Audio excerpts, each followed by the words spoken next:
I almost had it right. That is all right. Now they get to see my facial expressions when I do the intro. Welcome to Tenak Talk. Yeah, you know the routine. This is William Hall from Kingsland, Texas, USA. This week with my dear sweet friend. He's a rabbi to me, Ira Michelson from the Holy Land of Israel. Ira, welcome back to the show, my friend. It's such a pleasure. It's always a pleasure to be here. That's awesome. That's awesome. In my zeal for like excitement for getting everything set up, I missed one of my video clips. That's okay though. I hope you'll catch it on the outside. So first, how have you been? It's been a while since you've been in the studio. I know you've been busy. You had a great Texas tour trip with Rav Dror. And then you've got changes going on in your life right now, which is probably going to cater to my selfishness, and that's getting you back in the teacher seat a little bit more often.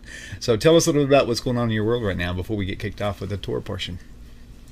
So, as you mentioned, it was kind of a whirlwind. It wasn't just a Texas tour. It was 6 weeks, and I forgot how many planes we were on, something like 12 planes, and Right.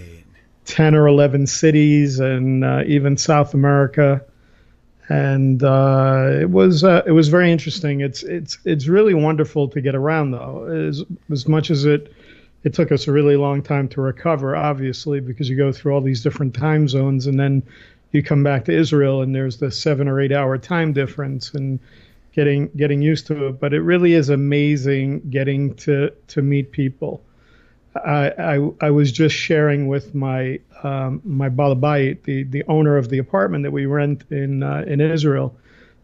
She came over today. We signed a new lease for a couple of years, and I was sharing with her about what I do, and I was telling her the story about how you and I met, Oh, wow. and how you started Tenak Talk as a result of me choosing to stop off in Kingsland, on my way to Houston.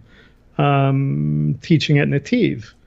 And that's the beauty of this. The beauty of whether I'm out on my own or working with Rav Dror is the idea of being able to get out there and meeting so many people and inspiring people. I mean, that's really all of us that do this.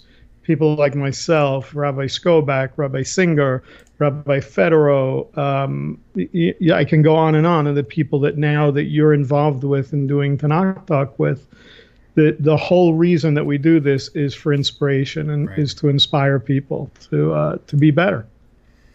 Well, I tell you what, I still, every time I see your face, I'm thankful for Hashem using you and in this path and causing you to want to come here, being willing to come here like that, and wanting to come here because I still think that there's no way that Rabbi Tovia Singer would have ever even thought about coming to a little podunk place like this to some guy he's never met before.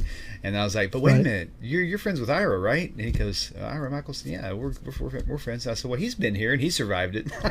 It was kind of a joke, but I think that really opened his mind up a little bit more about that opportunity. So so Right, but I mean, look, and Rabbi Federo had driven over from oh yes, right. From San Antonio and stayed over, and he was the one that drove me from your house to Nativ, and then stayed in Houston before he went back. So Right. And Stuart also came over when we were there in Houston with Rav Dror. So I would have never had that opportunity. We had known each other also only through Facebook, obviously, because I live in Israel and he's in Texas, and I hadn't gotten over to San Antonio yet. So it's like all of these connections that have been made as a result of all of us having this Sure. desire to get out there and to really share. And I think the important thing is recognizing that the importance of sharing with the nations, especially. I was just watching earlier. There's a great rabbi here in Israel. It's originally from the States, Rav Ginsburg, who I love. That's really very high spiritually as it relates to Kabbalah as well. And he does a once a month teaching online live stream. And I was thinking about something that he said, because a few years ago he did a whole teaching, and he's one of the few that came out from the traditional side of Orthodox Judaism that said we are in the days of teaching Torah to the nations. Nice. And and so it just, I saw this as a very, very positive sign today that he just happened to be doing his live stream today on the 11th of ER in the middle of counting of the Omer and Parshat Emor that we're in today, and it's just a beautiful thing. So I'm always happy to do it, and God willing, be able to do it more often. As you asked, I know we went off on a little trail there, but I've taken a break from. Most people know me from Beyond the Matrix and from A Light to the Nations, both shows that I've done with Rod Bryan for many years, and I just chose in the last few weeks to take a break from radio. I just feel at this point that I have so much responsibility in basically as the executive director of the Emunah Project for Rav Dror to put my time into that, but also to get back to the basics for me in writing again, in maybe putting out some more videos that I was doing with Leah, with my wife. As people were getting really inspired by the videos that we were doing together, and just spending more time doing the thing that I do rather than putting so much time into that one show a week. Right. You know how much work goes into what you do. Right. So yeah, I've taken a break from that, and basically, and now we're getting ready. The cat's kind of been out of the bag for a few days, but Rav Dror is actually leaving Israel again at the end of this month and is heading back to the U.S.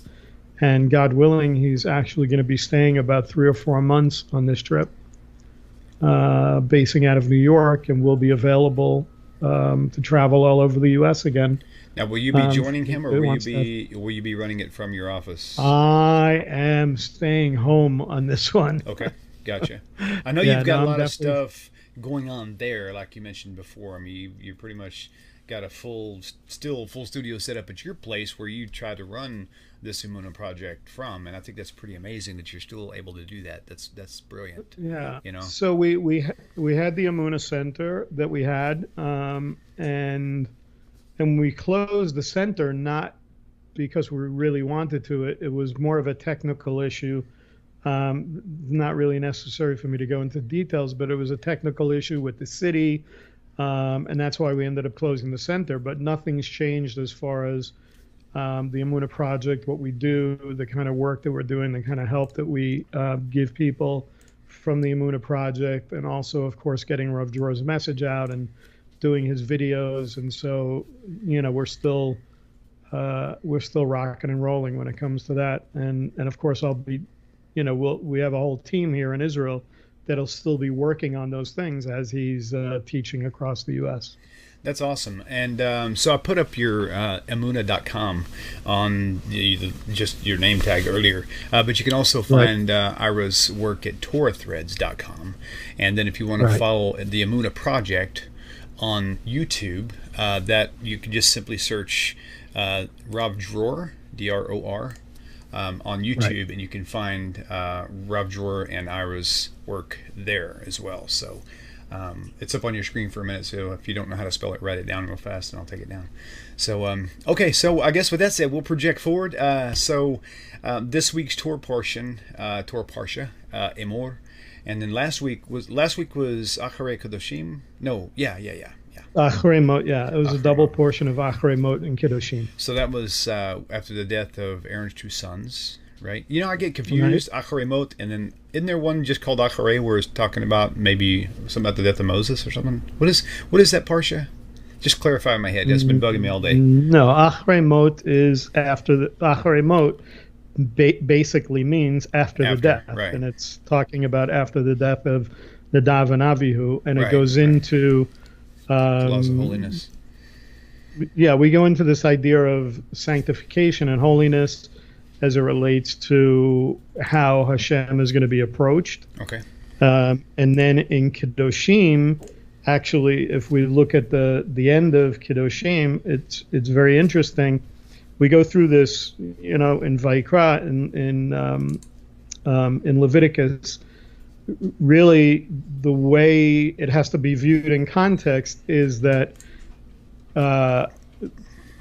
Bnei Israel, the children of Israel, are still in this process of getting ready to enter into the land, and what they're being given is all of the instructions that they need to do to be holy and to be sanctified before Hashem when they enter into the land. In other words, there's this idea of separating themselves out from the nations. We see Hashem say to them, I don't want you to be like the Egyptians that I brought you out from, and I don't want you to be like the people, like the Canaanites in the land that I'm bringing you into. There were issues on both sides.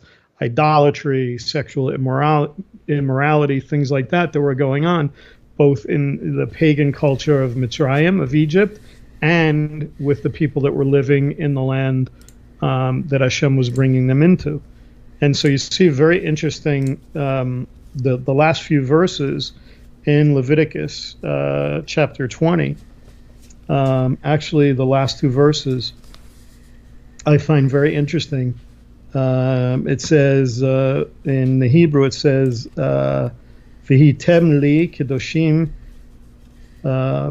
You have to excuse me with my eyes this late at night. Ki kadosh, ani Hashem va'avdil etchem min ha'amim lihiyot li. And then it says, V'ish o isha ki yeheh vahem ov o yidoni mot yumatu ba'aven yirgamu otam demehem bam.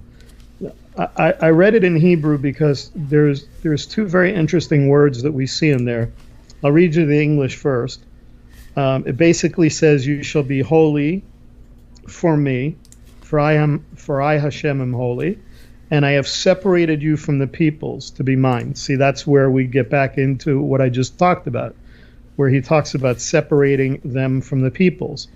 And then this last verse says, "And any man or woman in whom there shall be the sorcery of Ov, or of Yidoni, they shall be put to death. They shall pelt them with stones, their blood is upon themselves." It's interesting. For some reason, I always try to get away from doing the counter-missionary stuff, but for some reason it always draws me. Every time I try to get out, they pull me back in. And it's every time I'm on with you, William. So it's very interesting, this concept of Ov and Yidoni. We see this word Ov. I got really deep into studying that particular word as it relates to Samuel, the prophet. Why? Because we have a situation where King Saul, it says goes, and in most people's Bibles, the Christian Bible and things like that, they call her the Witch of Endor. Right. If you remember that story, that he goes and he goes to a witch and he calls upon this witch to call up the prophet Samuel from the dead. What it says in the Hebrew, it doesn't call her a witch. It calls her Ba'alat Ov. It calls her the mistress of the Ov. Okay. And I started looking into this concept of this word Ov, and the Ov in Yidoni usually is related to some type of spirit. It's related to sorcery in a way, and this Ov actually is very interesting when you study the word. One of the translations that I found for it was, and I might have talked about this on one of your previous shows, called a skin bottle. And I thought to myself, what the heck is a skin bottle?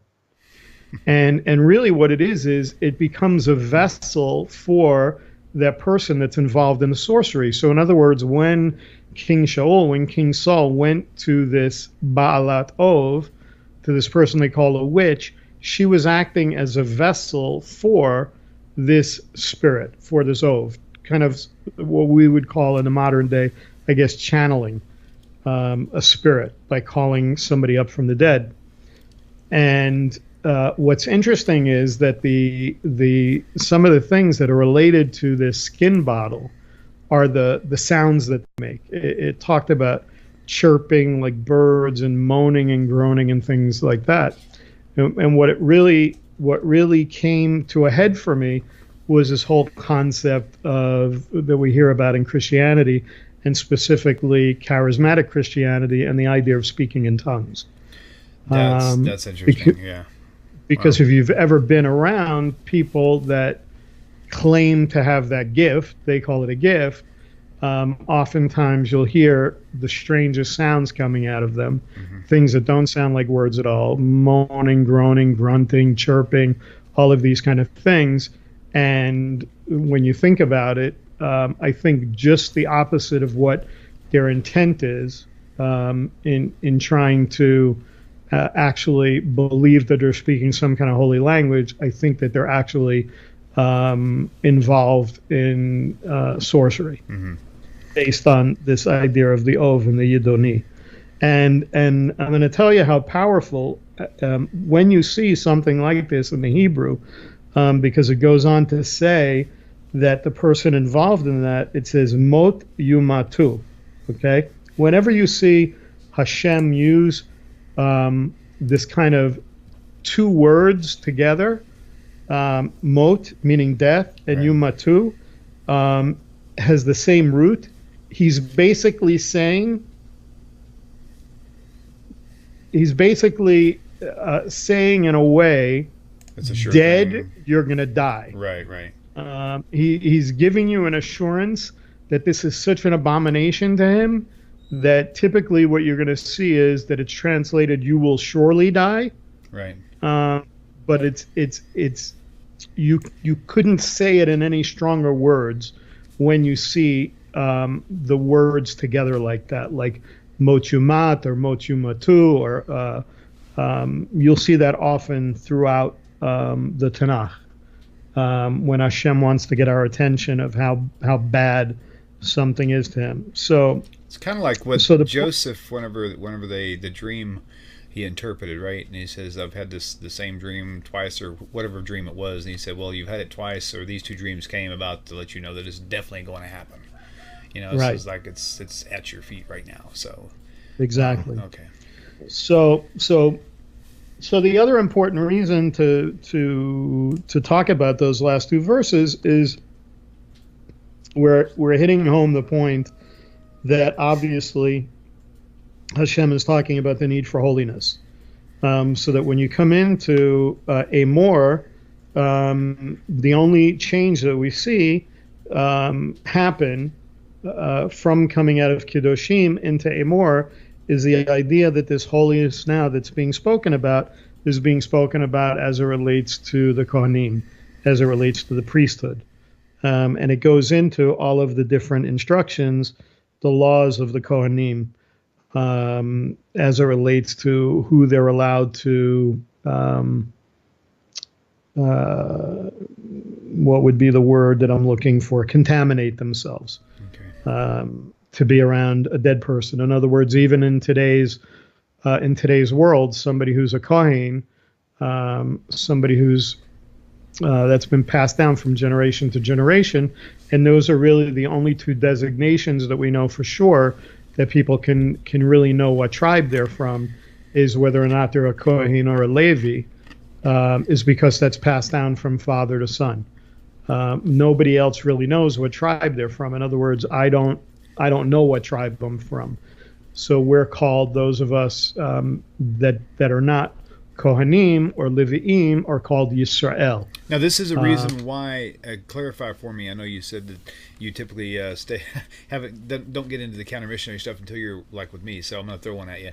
So this is one of the reasons why they can't claim that Jesus came from from the right bloodline through his mother, because you don't get tribal affiliation through the mother, right? You get that through the father. Exactly. Thank you. And, okay. And there's, if you go into the prophets, you'll see, and unfortunately I'm not Rabbi Tovia Singer, so I'm not, a walking Tanakh. I can't pull this one out of the air. Okay. But there is a verse in one of the later prophets that very clearly shows us that the designation of who is a Jew comes through the mother, through the bloodline of a mother. It's based on the fact that it says it speaks about somebody who has a Jewish mother but a non-Jewish father. It talks about it, and it gives you an understanding that the tribal affiliation comes through the father, but determining who's Jewish comes through the mother. And I know that that's an argument that goes on all the time, not only in Christianity but even people today, that are trying to find that identity, will often struggle with that and argue those points and say, well, those are those rabbis that came up with these designations, and it doesn't mean anything, but it does mean something. It really comes down to this, and this is an important point as it relates to a Torah portion like we're talking about in Emor, when we start talking about things like the Moedim, the appointed times, that we get into in Leviticus chapter 23, and for instance the counting of the Emor, because there are people, the counting of the Emor, we'll talk about it in a few minutes. It talks about the day from which you shall start counting, and there's been a dispute for thousands of years on which day you should start counting from. For instance, the Karaites and the Sadducees at the time of the Sadducees and the Pharisees, the Sadducees would say that the day after the Shabbat that is spoken of in Leviticus 23 is talking about the actual Shabbat, so that the counting should take place starting on that Sunday, and then it's always going to be a Sunday that Moed is going to fall on. We count within Orthodox Judaism from the day after Pesach, the day after Passover, because we believe that all the Moedim are called Shabbatot, that they're all considered days of rest. So there's been this argument that goes on back and forth, and it comes down to whether or not you're going to accept the fact that within normative Orthodox Judaism, we believe that the oral Torah, the Torah Shebel Peh, was given at Sinai at the same time that the written Torah was given. And I'll kind of give you an example. When you're dealing with context, did you ever read the book Animal Farm? No, I haven't seen it. You haven't? Okay, well, a lot of people read that book. It's called Animal Farm. It was written by a guy named George Orwell, and if you didn't know, and a lot of people I guess don't know, but if you didn't know the context in which that book was written, you would think that it's just a book about a bunch of animals that do some crazy stuff. But if you know the context of that book, Animal Farm, then you realize that it's about the Bolshevik Revolution, and that each one of the animals in this farm represents a different political point of view or a different political figure that was around during this Bolshevik Revolution. And so I bring that up to make the point that there are too many things within the Tanakh that we read that we have no way of knowing the details without being able to look at the oral Torah, without being able to look at the Talmud, to the Mishnah and the Gemara. We know that we're supposed to have circumcision, Brit Milah, but do we have details on how a circumcision is supposed to be done? No, we have detail. We don't have details on things like, we know that we're supposed to slaughter animals in a certain way, but we don't have details of what that way is. We only have that in the oral Torah. We know that we're told to keep the Shabbat. What does that mean, keep the Shabbat? What does it mean to stop your work on Shabbat? Work for me may be something totally different. So we have all of these things that we're not given details on, that we would never know what the details are without the oral Torah, which was then, obviously written down for us. at some point. It was an oral tradition that was passed down from generation to generation until there was the thought that if it was not put down on paper, that this would be lost for future generations. And so I think it's very important for people to understand that point as well, for why we do the things that we do, and why we look at verses like Devarim, Deuteronomy 17, that talks about going to the judges in that day, going to the Kohanim, going to the priest in that day, or the judge in that day, when you have a dispute and you don't know how to resolve it. This is our go-to verses to looking to our rabbis today, to our sages that pass these things on to us.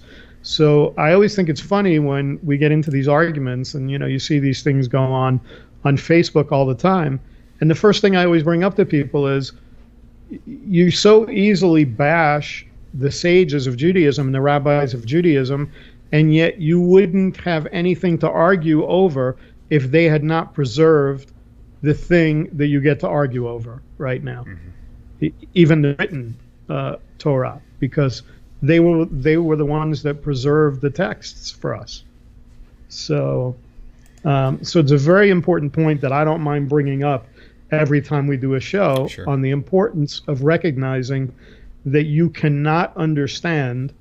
There's really no way of understanding the Torah without the oral Torah attached to it. Right, I agree. I could even make the argument, and will at some point down the road, I don't know that we have time to do it today, that in the same way, the Kabbalah, which is totally misunderstood by most people, because they consider it mysticism and so forth, is actually reveals the intent of the Torah. And an argument could be made that one possibly also cannot understand fully the written Torah without a study of Kabbalah as well. Interesting. That's a good point. Hey, just I'm going to do a quick derailment. Sure. On the YouTube page, someone asked if Abraham did not have the oral Torah, how did he circumcise himself? It's actually an if he interesting didn't. Yeah, if he didn't have the oral Torah before, because the Torah wasn't written yet, the oral Torah says if he didn't have the oral Torah, how did he circumcise himself, or how did he do it properly, or whatever? But why would we say that he didn't have the oral Torah? Right, because it's oral. We know. That's funny. we know for a fact that there is a verse in the Tenak that says that he kept all my chukot, all my mishpatim, all my mitzvot. Good point. So the question is, how could Avraham Avinu, how could Abraham have kept all of those things? Why would Hashem say of him, he kept all my statutes, he kept all my commandments, he kept all of my judgments and so forth, if he had not already been given some form of an oral tradition to pass on? Right. That's funny. Now, was it written down at that time? Of course not. But we know that the Torah existed from one of the things when you talk about the Kabbalah, it talks about in the Zohar, the idea, it says that Hashem looked into the Torah in order to bring creation. And one of the verses that the rabbis will always bring to support this in the Tanakh is from Mishlei, from Proverbs chapter 8, verse 30, which talks about, this is another verse that the Messianics and the Hebrew roots people love to try to attach to Jesus, starting with Proverbs chapter 8. I think in verse 23 or 24 it starts talking about chokhmah, talking about wisdom. And it talks about wisdom being by and beside Hashem from before the creation of the world. And it goes through this whole thing, and it says, I was by and beside him as a master craftsman. Really, when the Zohar is talking about looking into the Torah, that Hashem looked into the Torah, and in Proverbs 8:30, it talking about him being by and beside him as a master craftsman.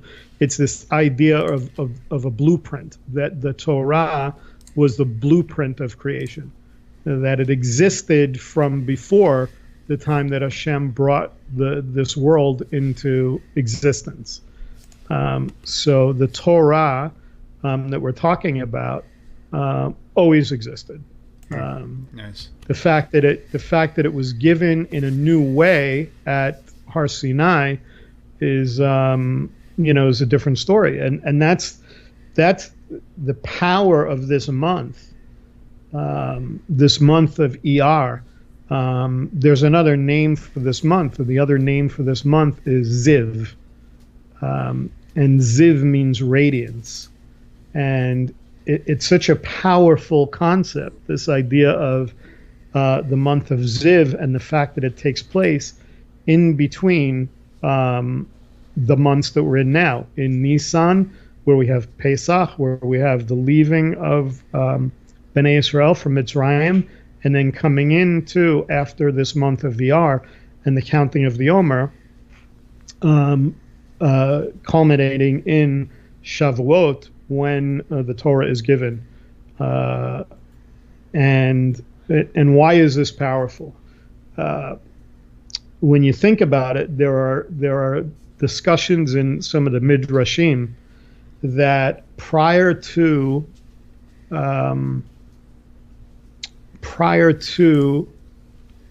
the giving of the Torah at Sinai, that there was kind of this disconnect.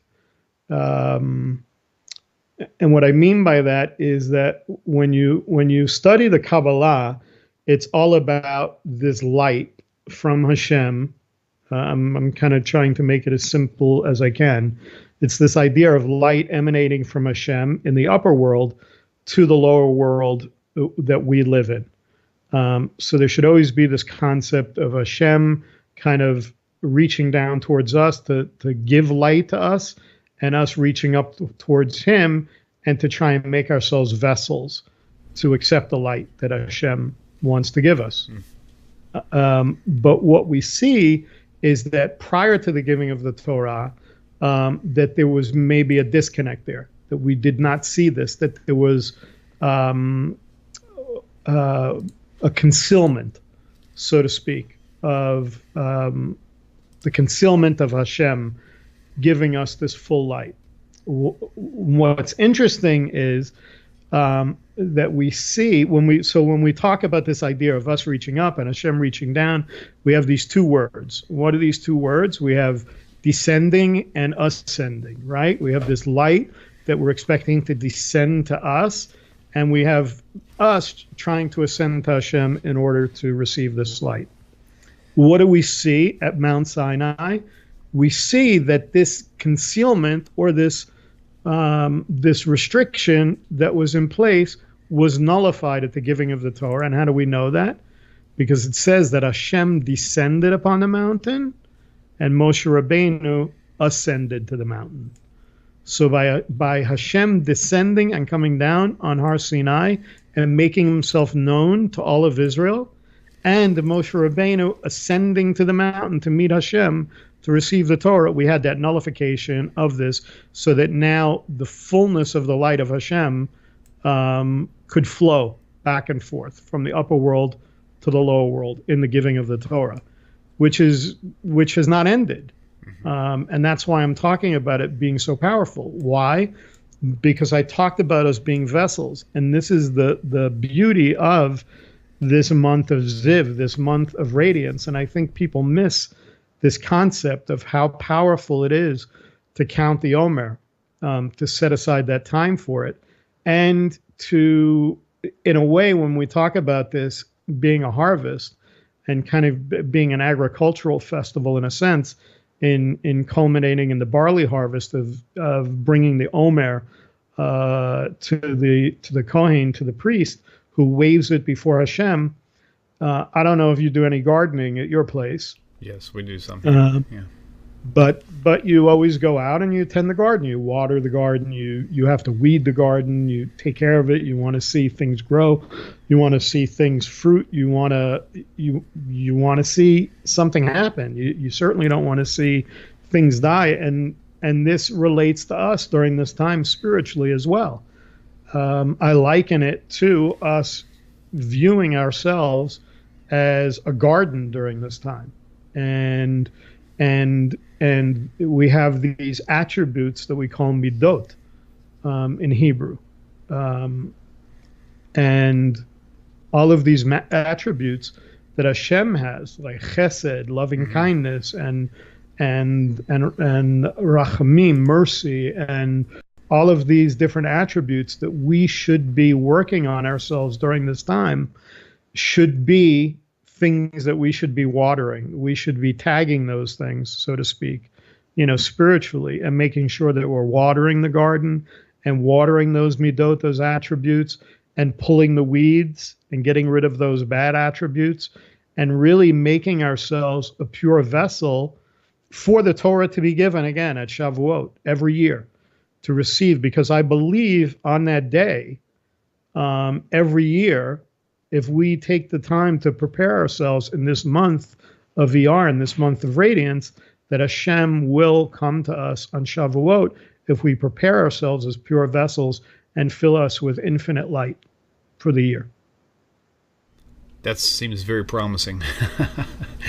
I like it. I always liked the idea of understanding, like doing with gardening. That's always been kind of a neat comparison with how we walk out, the halacha, and so many different features, so it's kind of cool.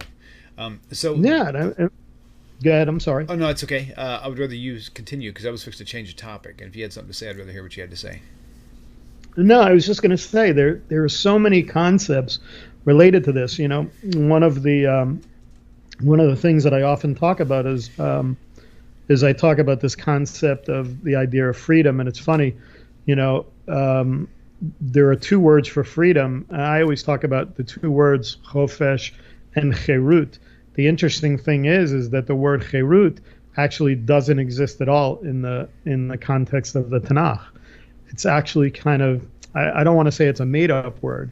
The two words that we see for freedom in the Tanakh are chofesh, that I talk about, and actually dror. When we talk about Rav Dror, his name actually means liberty. That's cool.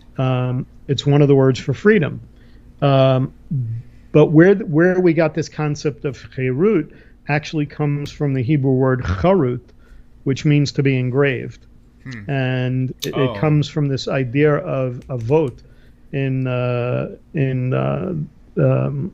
Mishnah Avot, which is fathers, Avot 6.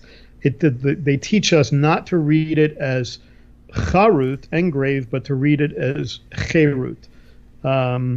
And what it is this concept of chofesh is a freedom that comes when Bnei Israel were freed from Paro, from Pharaoh in Mitzrayim, okay? And they were free to do as they pleased at that point, okay? And that kind of freedom is not always such a good thing. Actually, there's a verse in the book of Shoftim, in the book of Judges. It's actually the last verse in the book of Judges. I think it's in Judges chapter 21, verse 25. And it says, in those days there was no king in Israel. Everyone did as he pleased. That would be the kind of freedom that we were talking about when Bnei Israel left Egypt. It was this idea of they had freedom to do what they wanted to do. The interesting thing is that when they come and they camp at Har Sinai, what's interesting? If you go and you look at the Hebrew, it doesn't say they camped. It says he camped. Oh, wow. It's singular. Singular. How about that? And why is it singular? It's because during that preparation of those days leading up from the time that they began counting, those 49 days to the time of the giving of the Torah, they came together and became one. Nice. It's as if they came as one person to Hashem together.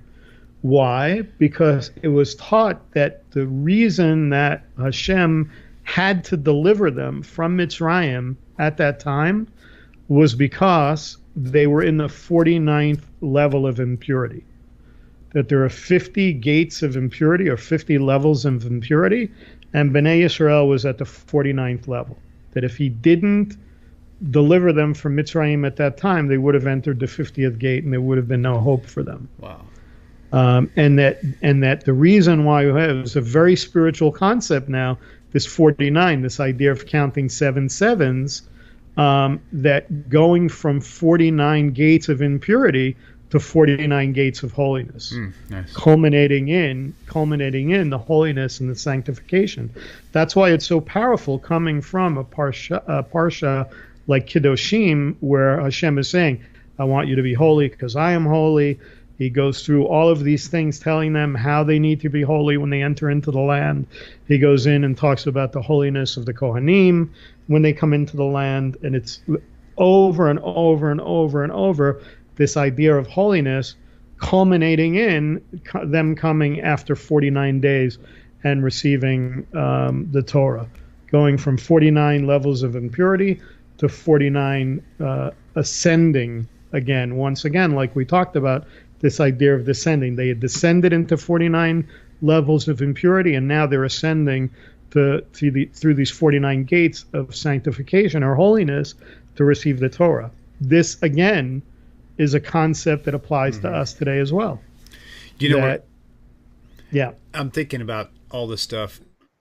It took me a while to kind of, like, I guess you could say, soften up to the idea of Kabbalah in the sense of things, because I was taught from such a early young Christian that sort of thing was like evil and all this other stuff. But there's actually stories in the Tenak. I think the last time we were together, we may have even discussed it or touched base on it, where there were some really mystical things that actually happened in the Torah that was never explained, and it was never condemned. Like when Jacob, for example, whenever he knew how to produce certain colored sheep just by stripping poplar and placing them in front of them while they're doing their thing. And I'm like, that is some really, really deep stuff. And it doesn't say that God condemned him for any kind of thing like that. And so that's like on a heavier end, in my opinion. Right. I mean, look, even if you look at the Merkavah, if you look at the chariot in the book of Ezekiel. Oh, right on. Yeah. This whole concept is very Kabbalistic. This idea of building the chariot, all through the Kabbalah, you'll read about this, and it's a very spiritual concept. It's even within the counting of the Omer that we do, there are Kabbalistic connections to it. In other words, many people who count the Omer on a daily basis will count the Omer and then count it in relation to, there are different Sephirot, there are different emanations that we see in the Eitz Chaim, Keter, Chochmah, Binah being the top three, crown, wisdom, and knowledge or understanding. And then we go down the list, all the way down to Malchut, which is at our level, which means kingdom. So, for instance, today is the 27th day of the counting of the Omer at sundown tonight, and after sundown we would do the counting. Just to give you an idea of the laws of the counting of the Omer, typically you would stand up. I'm not going to stand, but maybe we should do that. Maybe I'll do that real quick for your listeners. Okay. We'll count today's Omer so that they get an understanding of how. Because one of the things that it says in Leviticus, it talks about not just counting the day, but counting the weeks as well. Okay. So what we do is we say the blessing first. We say Baruch Atah Hashem Elokeinu Melech HaOlam Asher Kitshanu B'Mitzvotav V'Tzivanu Al Sfirat HaOmer, and then we go to the particular day, and today is the 12th of Iyar, and so we say Shivat Ve'esrim Yom LaOmer Shehem Shlosha Shavuot V'Shisha Yamim. That today is 27 days of the Omer, which are 3 weeks and 6 days. And from a Kabbalistic standpoint, we are in Netzach of Yesod.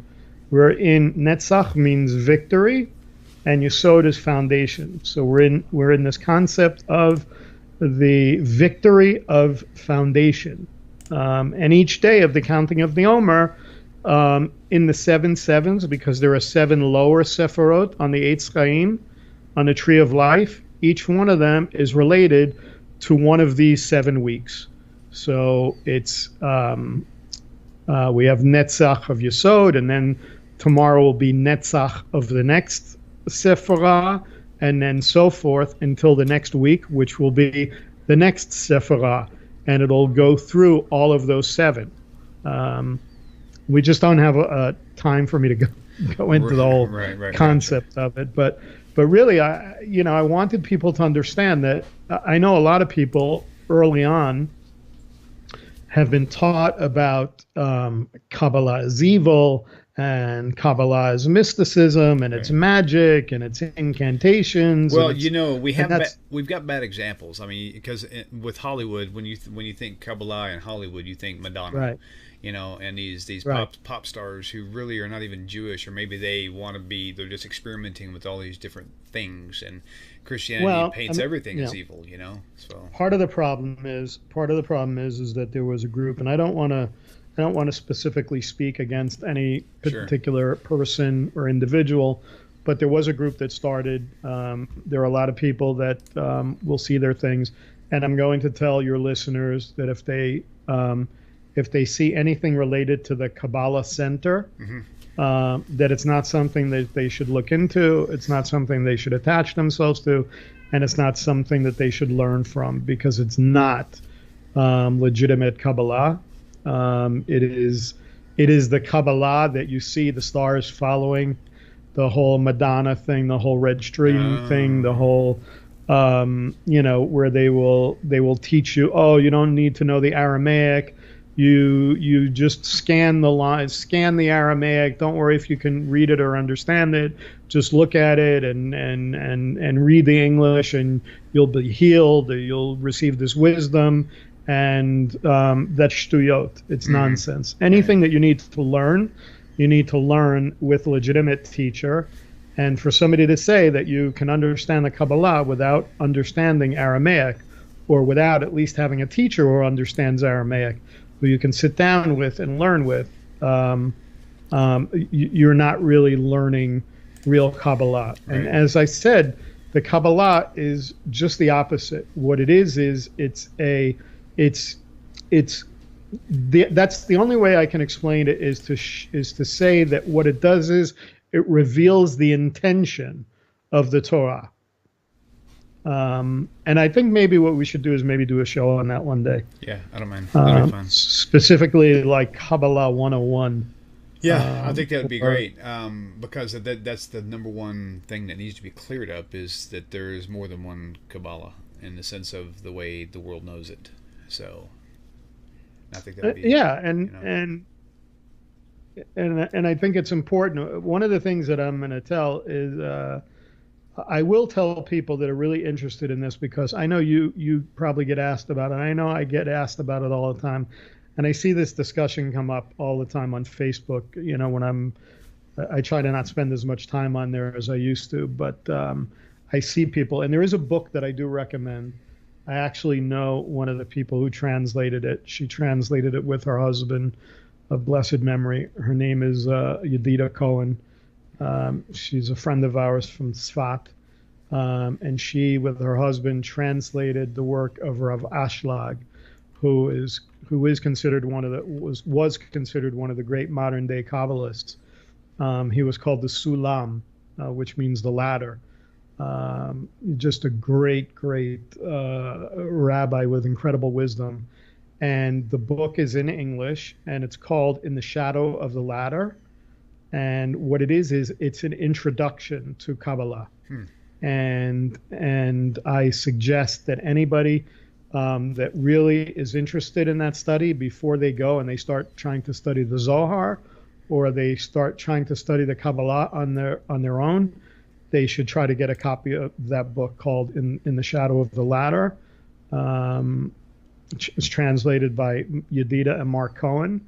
and it will open up to you an understanding of what the Zohar is about and what Kabbalah is about. Nice, nice.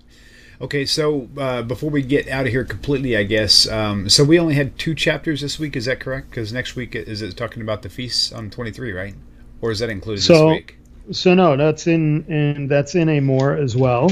Okay, okay. The feasts in chapter 23. So real quick question, what do we need to take out of 21 and 22 that would pertain to us today? Well, I mean, here's the thing.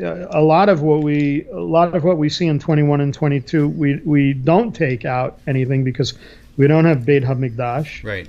And because we don't have a temple. So, for instance, even the concept of the counting of the Emor is really just a spiritual thing at this point. Why? It's in a sense a rabbinic enactment at this point, because we don't have Beit HaMikdash, meaning that we can't literally bring the Emor. We can't bring that barley harvest because it had to be brought to the Kohanim at the Beit HaMikdash, at the temple. So a lot of what we see today we can't do. It's important to recognize that when we look at Leviticus 23 and we see the appointed times of Hashem, that in essence a lot of what we do today is zecher, is remembrances. In other words, people talk about keeping Pesach. We don't keep Pesach. What Passover is to us today is a remembrance. Why? We don't have the ability to bring the Passover offering.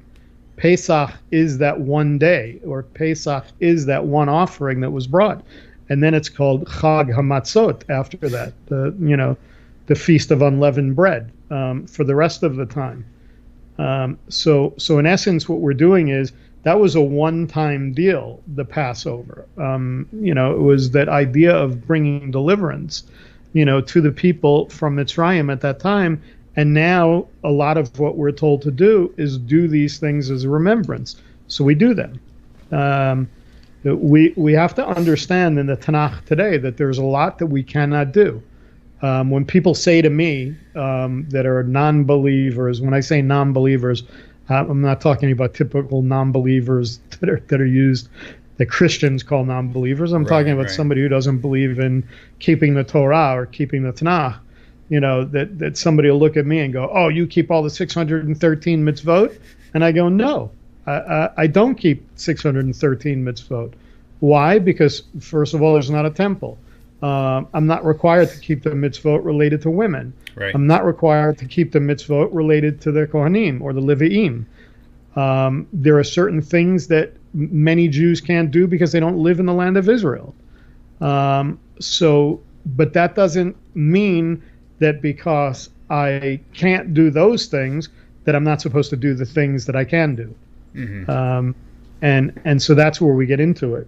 Quite frankly, at this point, I would say that, of the 613 mitzvot, most of us are probably only able to keep maybe in the neighborhood of 60 or 70 of the mitzvot when we think about it, because so many of them are related to the temple, and many of them are not related to us, and again, only related to people being in the land of Israel and so forth. So okay, so the appointed feast, I guess we'll close out. I know most of our parshas are about 3 chapters average, so and we never get into discussing we're lucky if we get through 1 or 2 verses. I know, that's why I'm kind of jumping all over the place too. I'll tell you something. This is interesting for me. During the feast, as it goes on, when it starts going on from Pesach and it goes into discussing Yom Kippur, I think for me that was the most confusing part when I first started questioning the New Testament. That confused me the most because I was seeing the reading of them in Leviticus 23, and they were like back to back in the reading. And so in my mind, I was thinking, I almost couldn't tell that it was talking about 2 different holy days. So unless you do study the Old Testament or the Hebrew Scriptures as it's properly known, you're going to probably conflate the 2 together and probably still be deceived about how you might think that Passover was for us, this is a sacrifice for sin. I even had a very, well, I thought was a very well studied older woman who was Christian at one time for many years and moved to Messianic Christian, and she said, she goes, well, this is very simple. The very simple explanation to why Yom Kippur versus Passover is, she said, Passover or Yom Kippur was for a national sacrifice, and it said Passover or Pesach was for personal sacrifice. And at the time, I didn't know enough to say anything. I was like, oh, okay, well, I never heard of that before. That's definitely a new one, And then, of course, that falls by the wayside as well. But it's interesting how many creative ideas people come up with to try to still make it fit. So one might be able to argue that point, but the issue becomes that when you're talking about the sacrifice that was made on Passover, and you're talking about blood that was placed upon the doorposts of the houses, and that we talk about the malach, the angel of death, so to speak, that passes over and passes over the houses and does not destroy the firstborn of the nation of Israel. I always ask a simple question: who did that blood cover? And in context, the truth is that blood did not cover everybody in the house. It was just the that blood simply covered the firstborn in the house. So how was it a sacrifice for sin? It wasn't in context. And when you talk about Yom Kippur, and you're talking about the two sacrifices, one that says Le Hashem, for Hashem, and the other one saying La Azazel, for Azazel, and the priest at that time places his hands upon that sacrifice, and he places the sins of Israel upon that sacrifice. It's the sacrifice that goes out alive. Right. It has the sins on it. Yeah, it's not the one that died or that's was killed. Offered. Right. That is so true. That is so true. That was one of the first things that kind of threw me for a loop too. I was like, wait a minute, what's going on here? So, and then you get into the whole idea of trying to fit Barabbas, in the New Testament as the scapegoat. But then again, it's like you've got the whole scapegoat issue altogether. So it's pretty bizarre. But well, it's very interesting. Yeah. It's very easy to take a book that you already have and write another book to fit what you already have and make things kind of fit. But at the end of the day, it's not about us trying to convince anybody of anything. At the end of the day, it always comes down to somebody being on their own path, having their own journey, but willing to be open to the idea of learning. And not just being teachers. Part of the problem that I see with most people in Christianity, in the Messianic movement, in the Hebrew roots movement, is there's no opening for them to be taught. They all want to be teachers. You know what's funny? What you're saying now makes so much sense because me and my daughter, my 13-year-old daughter, had a conversation last week. It was funny. She was right in the middle of homeschool. She says, "Daddy," she goes, "why is it that the months, September, October, November, December, all end in ER, and then January, February, and they're like paired up with two?" And I said, it's very simple.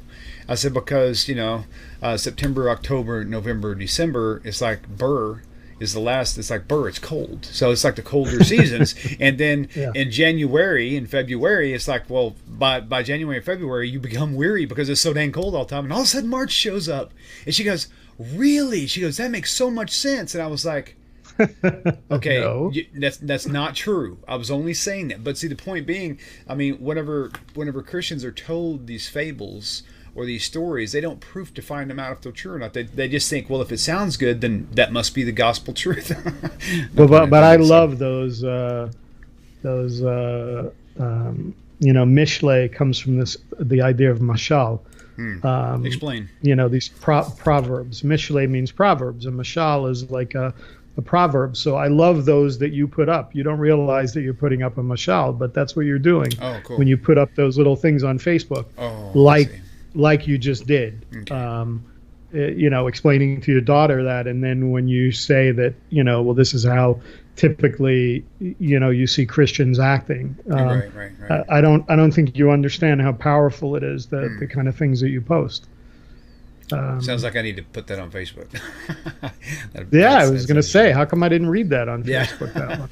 That's funny. I'll have to put that up after we're done. So, wow. Well, Ira, man, I'll tell you what, we got to plan something with you. Maybe like you said, Kabbalah 101. Just let me know your schedule. I know right now you're landing the plane psychologically and trying to calm down. So once your jet lag wears off, and even if it's as early as next week, just let me know and we'll put up a show, Kabbalah 101. I think that'd be fantastic. Maybe in the next couple of weeks we'll plan that. Hey, we'll keep in touch for sure. I know there's going to be a lot of interesting people who would be interested in it as well. So. All right, cool. Well, it has been fun. Ira, until next time, thank you so much for your time. Always love you, man. Take care. Shalom, everybody. Shalom from Yerushalayim. Shalom, shalom. Take care, everybody.